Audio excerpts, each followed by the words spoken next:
This idea that we don't have to be concerned about what's going on here on earth. Jesus is going to come, take us home. Then we don't have to worry about what's going on in the world.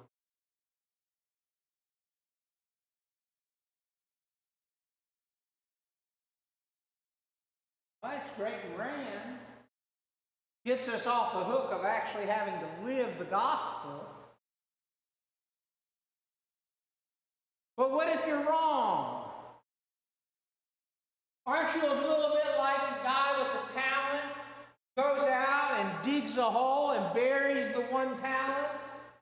So that when his master comes back, he hands him back the one talent he gave him. Look, I safeguarded it.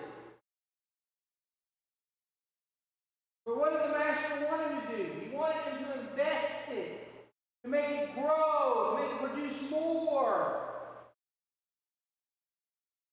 Calls him a foolish servant.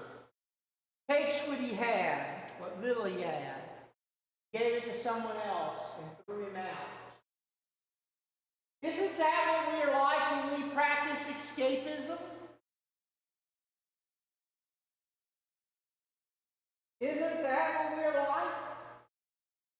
Oh, Dorothy, I'm going to sit here in my pew, Dorothy, and wait for Jesus. He's right around the corner. I can feel it. I can feel it, Dorothy. Oh, look what they said on the television. There's another war going on. Jesus is coming back.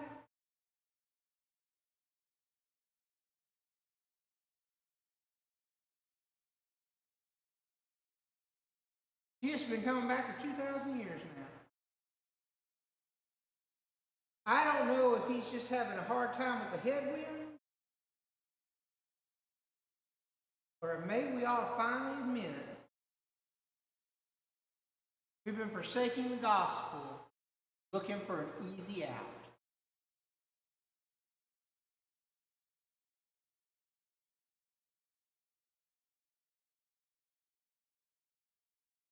Because that's what we've been doing.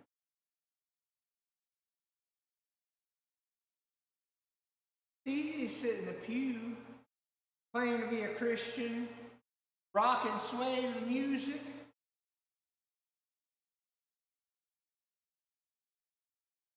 Say our little prayers, get up and go on home. Maybe even stop by the Walmarts on our way.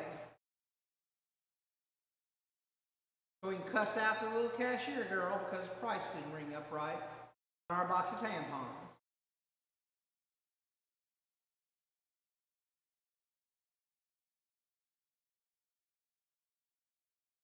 You know, it's much harder to actually go out there and live the gospel message. It's a lot harder to not live a message of escapism.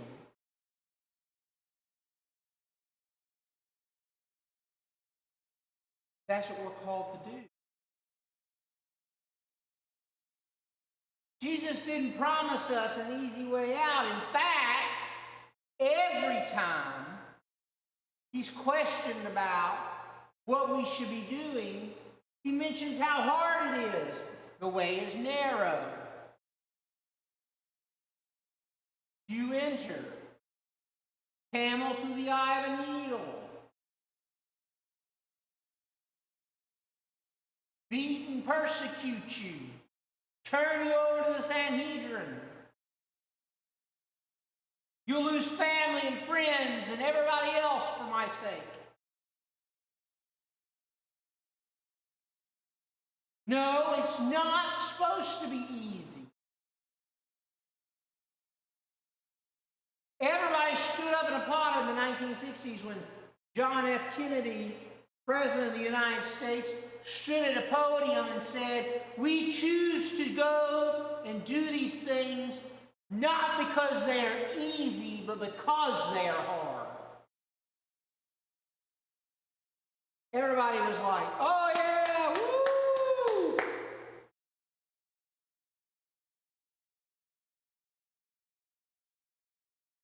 Today, a preacher says, we need to do these things not because they're easy, but because they're hard. Living the gospel is hard. We need to do it anyway. And people go, boo! Throw him out! Throw him out! Let's get a pastor in here and tell us what we want to hear.